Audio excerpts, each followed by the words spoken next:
and gentlemen, Sakofats over here, and today we are playing Lines of Battle, a Napoleonic style warfare game, and today I want to show you a victory. I showed you a defeat last video. It's been a while since I've uploaded, but today I want to show you a victory. 31-10 victory. Maybe I can show you this victory another time, but today we'll be looking at this victory. As you can see, my name there and my opponent name's there, but let's get into it, shall we, ladies and gentlemen? This is my opponent and this is me. I'm red, he's green as always. Well, let's get into it. This battle wasn't really a battle for for the history books, but it was an interesting battle.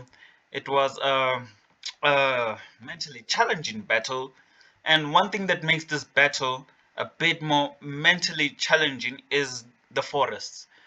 Sometimes you want, at least some areas where there isn't much forest, because forests can actually, or even tree lines can make your troops move much slower than they usually do. So it was an interesting battle. You have to know how to maneuver through the forest, but I feel like I'm better maneuvering through tight spaces than open fields, as I showed you last video in that defeat. But let's go into this video and just see what happened over here. Let's start off with the way we placed our troops. I'm red, he's green, and this is how I positioned my troops. To be honest, I was going for a more open battle. Even though there's a bunch of forest here, I didn't even, line up my troops to use the road to move quickly. So that was, idiotic in my sense, idiotic. But I had my cavalry over here, another cavalry group over here, artillery pieces. Add one artillery over here, two artillery over here, another artillery here, and four more artillery pieces over here.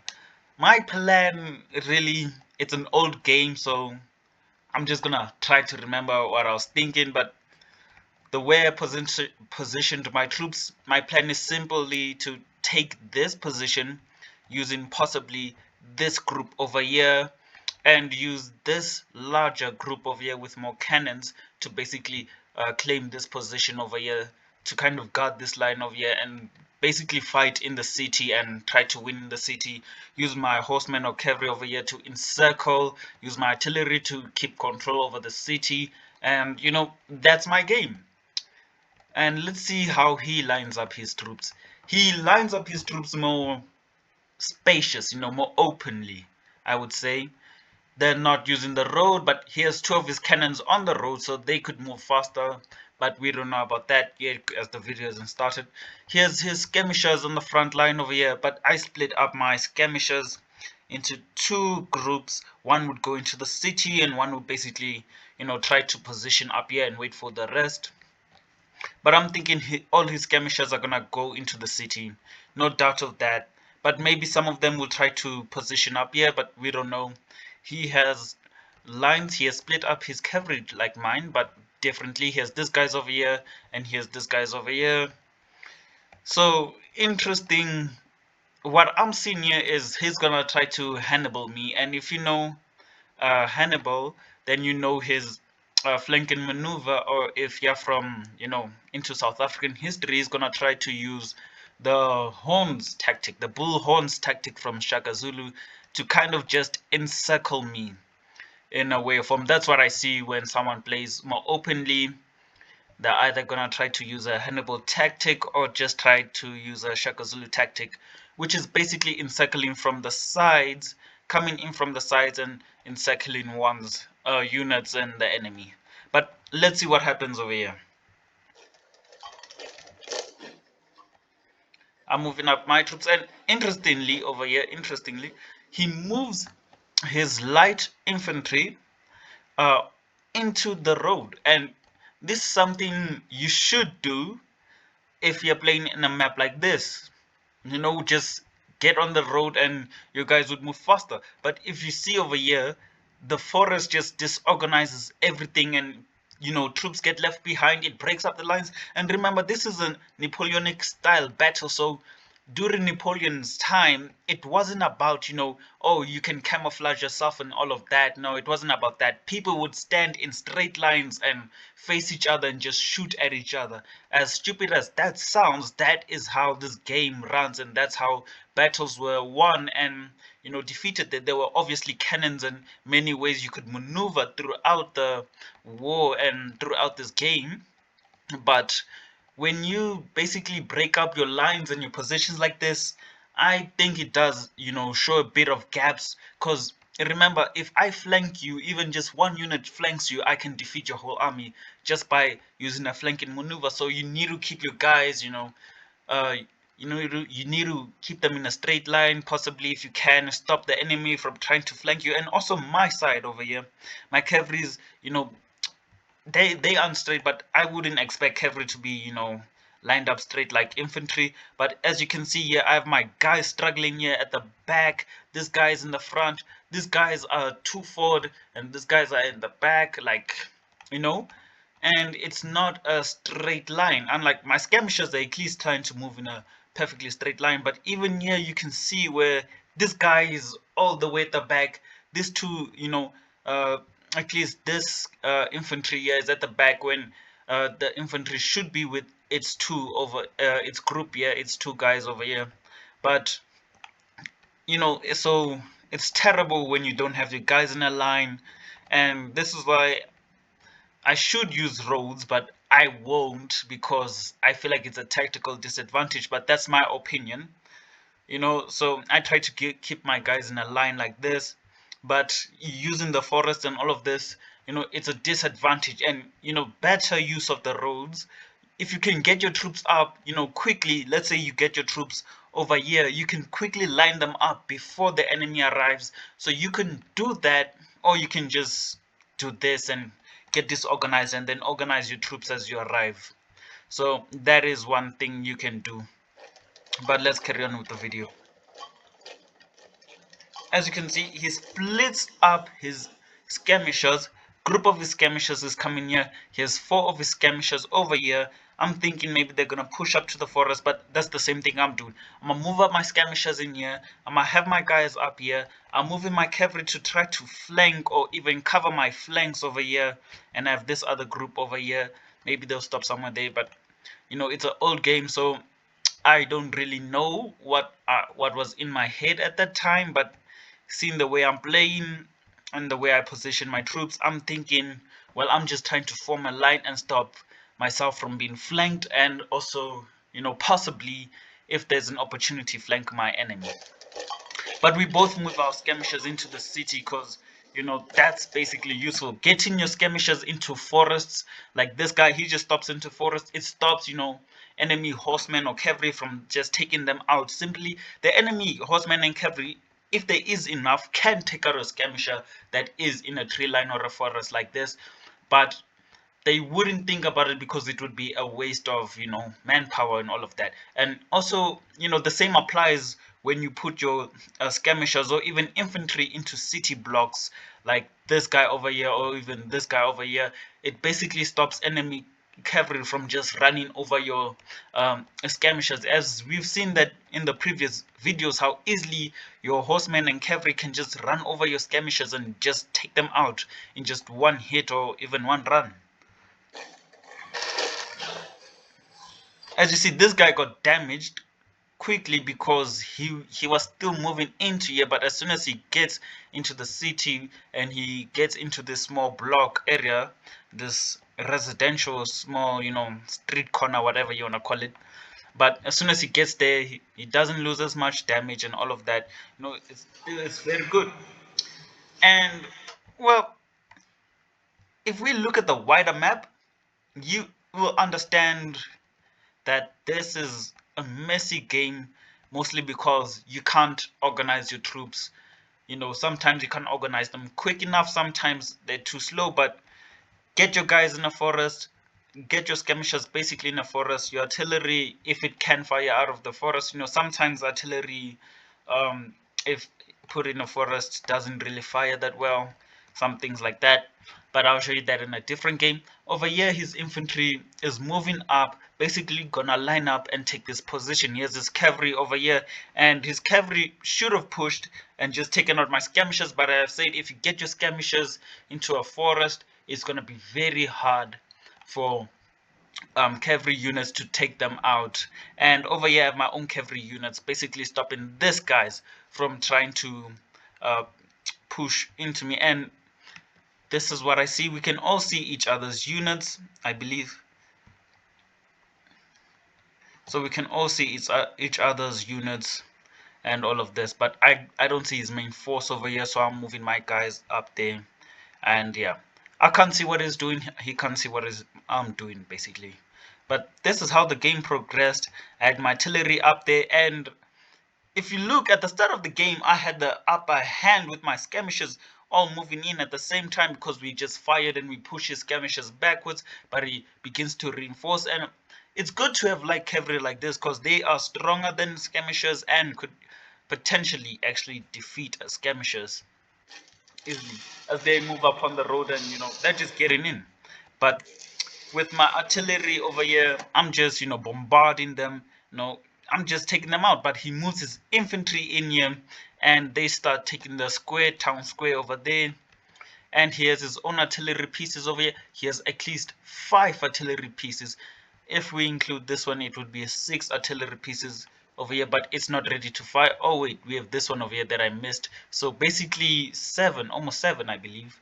Let's count them: 1, 2, 3, 4, 5, 6. Yeah, 7 artillery pieces over here. Then he has 1 over here. Maybe he has others, but I don't know. I can't see them.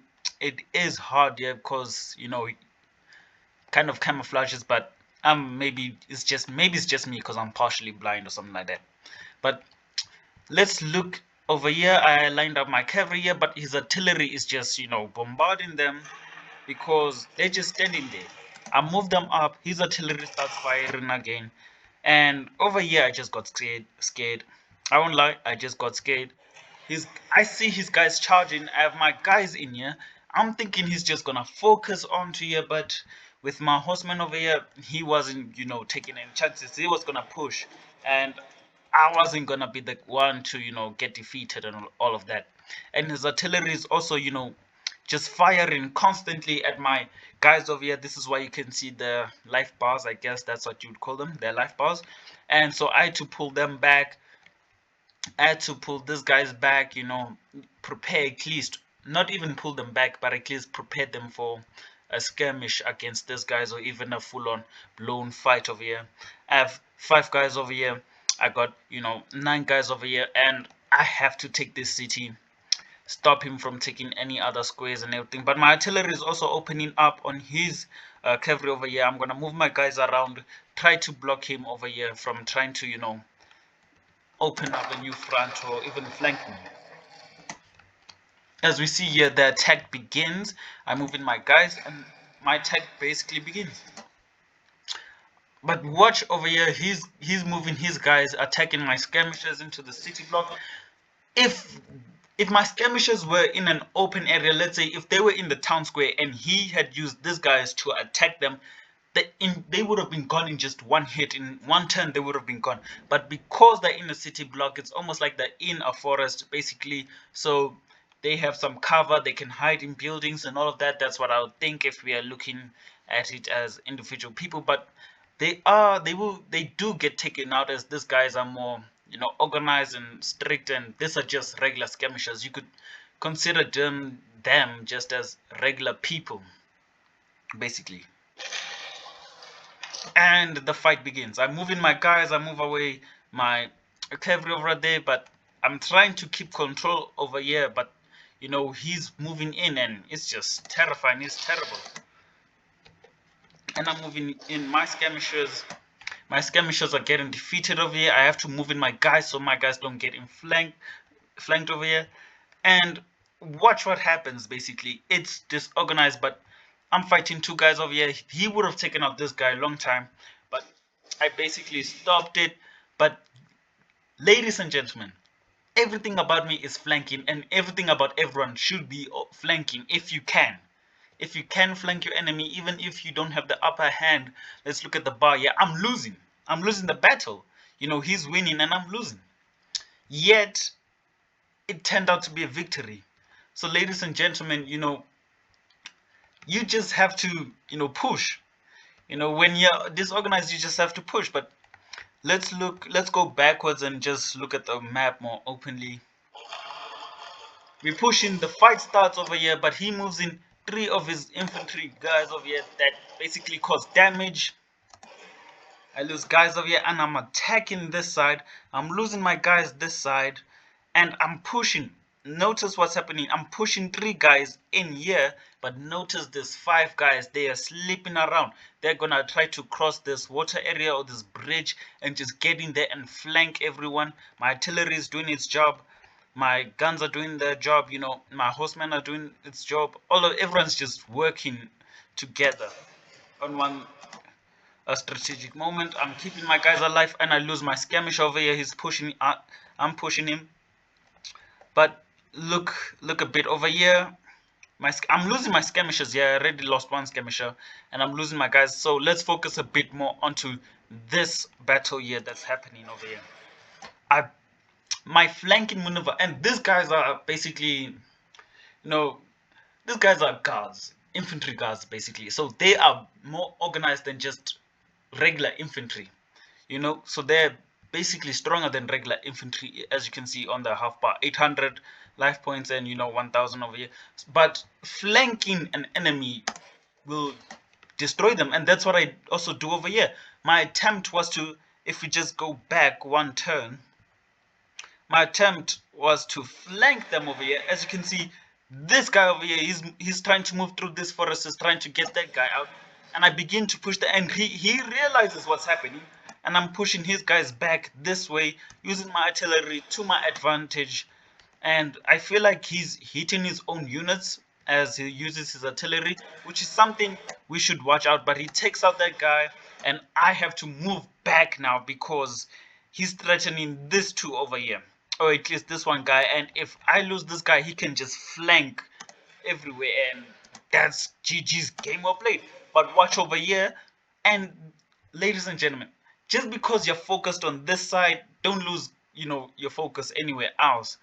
So let's get more into what just happened over here. He had a time, a turn where he could have threatened me, destroyed my guys, and I would have lost the battle. This would have been a defeat. I'm showing you, maybe it would have been a defeat. Who knows? He's winning. This man is winning and I'm losing. He has the points, he has the upper hand, he has everything. Everything's on his side basically. But ladies and gentlemen, flanking maneuvers they're the best basically. I cannot explain them in any other way. They're the best. As he just comes in, he pushes that guy back. This guy is out. He's running away. I'm not even in control. But what happened here is a flanking maneuver. I moved 2 of my guys up here, and remember, he has his guys in a forest, so they're basically fortified.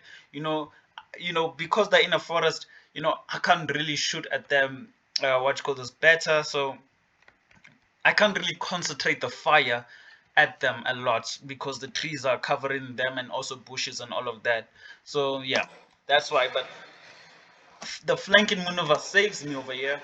And because I'm charging at his skirmisher over here, I have a chance. If I take out his skirmisher, I'm gonna be able to flank these guys. But more on that battle later on. But over here, it turns into a flank. He's routing me, and I'm moving back because my guys need to go back. They need to recharge. They need to heal. But his guys aren't really, charging here. But I actually have attacked his horseman over here. A battle is happening over here as it tries to take out my my cannon over here, my artillery piece over here, because it's just creating damage, but it's out of bullets. I move my guys in, he takes it out. I move my guys in, and you guys could see this as a rout. This is basically almost a rout, but it's not a full rout. He moves 4 guys in, but it really doesn't matter because I just flanked, took out this guy, and now I have a chance to take out this man over here. And the battle just keeps going. He moves these guys in, and guys, he just opened up, don't leave gaps. This is why you need to know. This is lines of battle. There's a reason it's called lines of battle. form lines if possible. Don't leave gaps open like what he did over here. But I won't act like, I'm the righteous guy and all of this, but I've also left gaps in lines of battle, and I've also, gotten flanked and all of that. But if you can form a full-on line and not get flanked, that would be amazing. For as you see, it went from a route to me pushing his guys back into the forest. I'm fighting these guys over here, making sure they can't flank me, making sure they cannot destroy my cannons over here, making sure that everything is basically safe behind me over there. And I'm in a fight with these guys. Don't leave gaps open. Watch what happens. As I move this guy up, this guy just goes on to attack, and it's just his lines just break. Now it's a full-on route. This guy goes around, breaks him, which is actually beautiful if you ask me. If I saw that by anyone, beautiful. But I'm pushing these guys back into the forest, and despite his cavalry, sorry, not cavalry, despite his artillery firing, despite his skirmishers in the building over here, firing at my guys and all of that, I almost have the upper hand. Actually, not almost. I do have the upper hand, because if you look at the bar here, it went from him winning to me winning because I flanked him perfectly. And I keep on flanking him, pushing his troops basically into this tight corner. I win the battle, the small battle that happened over here, routing his guys. But right now he has to basically try to protect this flank at least. I don't know whether if I am gonna win this battle. I think I'm gonna lose that battle over there. But I have 3 of my cavalry behind his units, which is terrible, because if he tries to retreat now, he's just gonna get attacked from the back. I take out his guys and I'm just pushing. And well, now I can actually chase down his other units and take them out as well. I have 3 of these guys here. Scratch that, I got at least 5 guys here, 5 horsemen here, but they're not really, 2 of them are not really fit for battle, but 3, so we'll just say I have 3 guys over here. They're ready to fight in case he tries to flank me, ready to protect my guys. Don't get flanked, guys. Don't get flanked. And move your guys. This guy is moving back because if I just kept him there for a few more turns, he would have gotten knocked out, but he's still there. I knock out his horsemen over here, and I just keep on flanking. I move my guys backwards and I just take them out. This is, I believe, what defined the battle, the rest of the game, I mean. And it turned out to be terrible for him because this was just me flanking, and that was the game. But that was one side of the game, ladies and gentlemen. That was one side of the game. We have to see the other side of the game. What really happened in the city, you guys might be asking over here, and that's what I'm gonna show you, what really happened in the city. But as you can see here, I'm moving up my guys.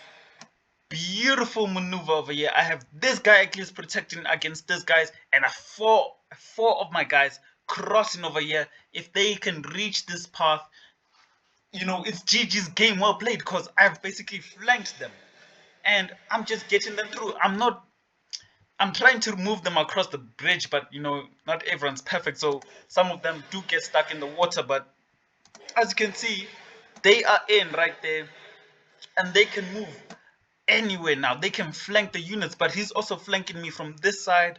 I've lost the cavalry battle on this side. My artillery, well, at least my artillery has finished unloading. They ran out of ammo, but this piece over here is still, full of ammo, ready to fire, so I can't lose that one, but we'll see. But like, I flanked them in the city, and this is a big problem because it offers me an opportunity to fight. And now he turns his attention to these guys, and I'm pushing my guys in, which breaks his units, and everything is just on my side of the battle here. Don't mind this, because if you actually watch, I start winning over here the moment I'm getting routed here, but I'm pushing back. But the moment I start pushing back over here, I start winning over here, and it turns out to be a full-on victory for me in the end, as I just push against his units over and over again. There's really nothing his troops can do over here, but they do. they destroyed this guy and they start flanking behind me, and I tend to focus on this guy, and I watch that. Let's watch that again. He takes out this man over here, which we gotta give it to him. He was actually it's a challenging game. He was thinking hard and everything, but I feel like he should have moved more of these guys, and maybe even he should have moved his cavalry, not focused on the artillery, because maybe he can't see that the artillery lost what you call this ammo, but we don't know about that. So he should have moved his cavalry to at least chase down more of my cavalry, or even try to flank over here and just take down my skirmishers in the forest over here, because they can pose a threat if he tries to push back at me, because I can just use them in the forest to fire back as I retreat my troops. And he should have basically used this three over here, these three guys over here, like 1, 2, and 3. They should have just crossed this bridge altogether. I used 4 guys to cross, and it turned out good for me. I don't know, maybe he believed or thought that if one guy could just be the magic trick or the magic one, but he turns against me, I turn against him, and I just pushed him down, and I flanked him. Basically, I flanked his units after they crossed the bridge. I took them out, and now I'm pushing deeper into the city. If the battle went on for longer, I would have taken it all.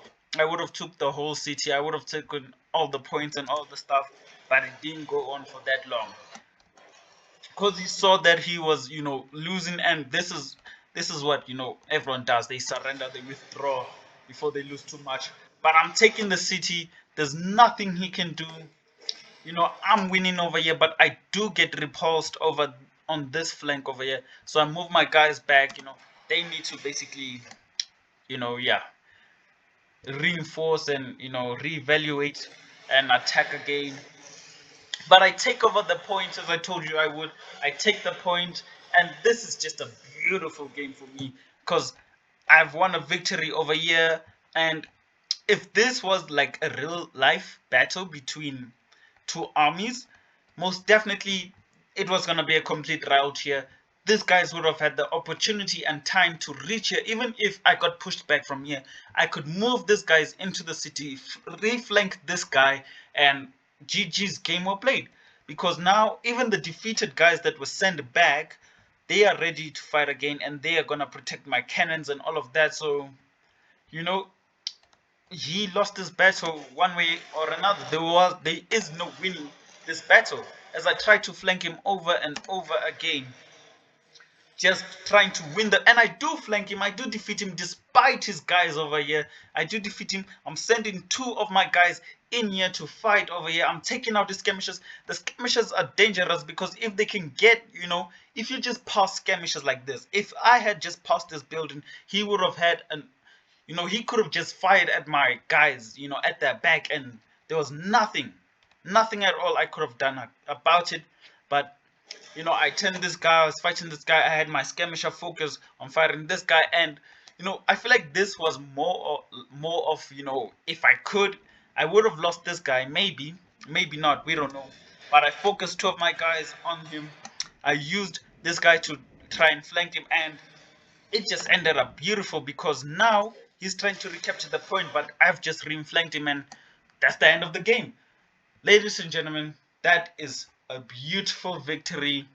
And well, don't forget to like and subscribe, and I will show you a defeat next time, a beautiful defeat hopefully, and my enemy will be glorified in the next game as my enemy in the other games. And also this game, we have to really give it to these guys. I like long games like this where people actually think, and they use tactics and all of that. So congratulations to him, congratulations to me, congratulations to everyone that I show who is battling me in lines of battle on this channel. But ladies and gentlemen, I'll see you next time, and goodbye for now.